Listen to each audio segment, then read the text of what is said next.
ঢাকার ব্যস্ত কোলাহলের মাঝে দাঁড়িয়ে থাকা এক অসমাপ্ত স্বপ্ন লালবাগ কেল্লা। কেন সম্রাট আওরঙ্গজেবের ছেলের শুরু করা এই রাজকীয় দুর্গের কাজ মাঝপথে থেমে গিয়েছিল? কেন সুবেদার শায়েস্তা একে অভয় বলে ঘোষণা করেছিলেন? আজকের ভিডিওতে আমরা উন্মোচন করব লালবাগ কেল্লার সেই বিষাদময় এবং রহস্যময় ইতিহাস। লালবাগ কেল্লা ঢাকার দক্ষিণ পশ্চিমাঞ্চলে বুড়িগঙ্গা নদীর তীরে অবস্থিত একটি অসমাপ্ত মুঘল দুর্গ। এটির নির্মাণ কাজ শুরু হয়েছিল 1678 সালে মুঘল সুবেদার মোহাম্মদ আজম শাহ কর্তৃক, যিনি ছিলেন সম্রাট আওরঙ্গজেবের পুত্র এবং পরবর্তীতে নিজ সম্রাট পদপ্রাপ্ত হয়েছিলেন। কিন্তু পরে তিনি দিল্লি চলে যান, এতে কাজ বন্ধ হয়ে যায়। তার উত্তরসূরি মুঘল সুবেদার শায়েস্তা খাঁ 1680 সালে নির্মাণ কাজ পুনরায় শুরু করেন, কিন্তু শেষ করেননি, কারণ মুঘল সুবেদার শায়েস্তা খাঁর কন্যা পরিবিবি মারা যান। এই কারণে তিনি নির্মাণ কাজ বন্ধ করে দেন। সম্রাট আওরঙ্গজেবের তৃতীয় পুত্র মুঘল রাজপুত্র আজম শাহ বাংলার সুবেদার থাকাকালীন 1678 সালে এটার নির্মাণ কাজ শুরু করেন। তিনি বাংলায় 15 মাস ছিলেন।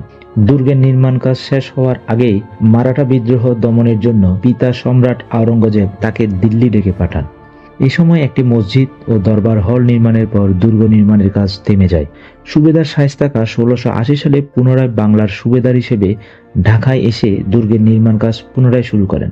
1684 সালে এখানে শায়েস্তা খাঁর কন্যা ইরান দুকত রাহমাত বানুর মৃত্যু ঘটে, যিনি পরিবিবি নামে পরিচিত। কন্যার মৃত্যুর পর শায়েস্তা খাঁ এই দুর্গটিকে অপয়া মনে করেন এবং 1684 খ্রিস্টাব্দে অসমাপ্ত অবস্থায় এই নির্মাণ কাজ বন্ধ করে দেন। লালবাগ কেল্লার তিনটি প্রধান স্থাপনার একটি হল পরিবিবির সমাধি। শায়েস্তা খাঁ ঢাকা ত্যাগ করার পর এটি এর জনপ্রিয়তা হারায়। ঢাকা থেকে মুর্শিদাবাদে রাজধানী স্থানান্তর করা হয়েছিল, এটি ছিল প্রধান কারণ। রাজকীয় মুঘল আমল সমাপ্ত হবার পর দুর্গটি পরিত্যক্ত অবস্থায় রয়ে যায়। 1844 সালে এলাকাটি আওরঙ্গাবাদ নাম বদলে লালবাগ নাম পায় এবং দুর্গটি পরিণত হয় লালবাগ দুর্গে। সেই থেকে এখনো পর্যন্ত এটি লালবাগ কেল্লা নামে পরিচিত। দীর্ঘ সময় যাবৎ ধারণা করা হতো যে দুর্গটি হচ্ছে তিনটি ভবন স্থাপনার সমন্বয়: মসজিদ, পরিবিবি সমাধি ও দেওয়ানিয়াম, সাথে দুইটি বিশাল তোরণ ও আংশিক ধ্বংসপ্রাপ্ত মজবুত দুর্গ প্রাচীর। বাংলাদেশ প্রত্নতত্ত্ব অধিদপ্তরের সাম্প্রতিক খননে অন্যান্য অবকাঠামোর অস্তিত্ব প্রকাশ পেয়েছে। দক্ষিণস্থ দুর্গ প্রাচীরের দক্ষিণ পশ্চিম কোণে একটি বিরাট বুরুজ ছিল। দক্ষিণস্থ দুর্গ প্রাচীরের উত্তরে ছিল কয়েকটি ভবন, আস্তাবল, প্রশাসনিক ভবন এবং পশ্চিম অংশে জলাধার ও পোড়ারা সহ একটি সুন্দর ছাদ বাগানের ব্যবস্থা ছিল। আবাসিক অংশটি ছিল দুর্গ প্রাচীরের পশ্চিম পূর্বে, প্রধানত মসজিদটির দক্ষিণ পশ্চিমে। দক্ষিণের দুর্গ প্রাচীরে নির্দিষ্ট ব্যবধানে 5টি বুরুজ ছিল, যার উচ্চতা 2 তলার সমান, এবং পশ্চিমের দুর্গ প্রাচীরে ছিল 2টি বুরুজ, যার সবচেয়ে বড়টি ছিল দক্ষিণস্থ প্রধান প্রবেশদ্বারে। বুরুজগুলোর ছিল একটি ভূগর্ভস্থ সুড়ঙ্গ। কেল্লাটির কেন্দ্রীয় এলাকা দখল করেছিল 3টি প্রধান ভবন: পূর্বে দেওয়ানিয়াম ও হাম্মাম থানা, পশ্চিমে মসজিদ এবং পরিবিবি সমাধি, দুটোর মাঝখানে এক লাইনে কিন্তু সমান দূরত্বে নয়। নির্দিষ্ট ব্যবধানে কয়েকটি পোড়ারা সহ একটি পানির নালা 3টি ভবনকে পূর্ব থেকে পশ্চিমে ও উত্তর থেকে দক্ষিণে সংযুক্ত করেছে। দেওয়ানিয়াম বাংলার মুঘল গভর্নরদের দরবার ও বাসভবন হিসেবে ব্যবহৃত হতো। হাম্মাম থানা মূলত সুবেদারদের বাসভবন হিসেবে ব্যবহার হতো। লালবাগ কেল্লার এই দালানকে 2টি কাজে ব্যবহার করা হতো: হাম্মাম খানাকে ব্যবহার করা হতো বাসভবন হিসেবে এবং দেওয়ানিয়ামকে ব্যবহার করা হতো বিচারালয় হিসেবে। এই দালানের নিচতলা ছিল বাসভবন তথা হাম্মাম খানা, আর উপরের তলা ছিল আদালত বা দেওয়ানে। শায়েস্তা খাঁ এই ভবনে বাস করতেন এবং এটিই ছিল তার আদালত। এখান থেকে তিনি সমস্ত বিচার কার্য পরিচালনা করতেন। লালবাগ কেল্লার 3টি স্থাপনার মধ্যে অন্যতম হল পরিবিবির সমাধি। এখানে পরিবিবি সমাধিত আছে। শায়েস্তা খান তার কন্যার স্মরণে এই মনোমুগ্ধকর মাজারটি নির্মাণ করেন। লালবাগ কেল্লার 3টি বিশাল দরজার মধ্যে বর্তমান জনসাধারণের জন্য এই পরিবিবির সমাধিটি উন্মুক্ত। এই দরজা দিয়ে ঢুকলে বারবার সোজা চোখে পড়ে পরিবিবির সমাধি। আসলে লালবাগ কেল্লা বলতে যেই ছবিটি বেশি পরিচিত সেটি মূলত পরিবিবির সমাধির ছবি। পরিবিবি, যার অন্য নাম ইরান দুকত রহমত বানু, তিনি ছিলেন সুবাহ বাংলার মুঘল সুবেদার শায়েস্তা খাঁর কন্যা।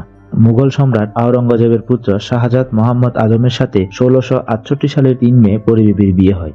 1684 সালে পরিবিবির অকাল মৃত্যুর পর তাকে নির্মাণাধীন লালবাগ কেল্লার অভ্যন্তরে সমাহিত করা হয়। তার সমাধিস্থলকে চিহ্নিত করে পরিবিবির মাজার নির্মিত হয়।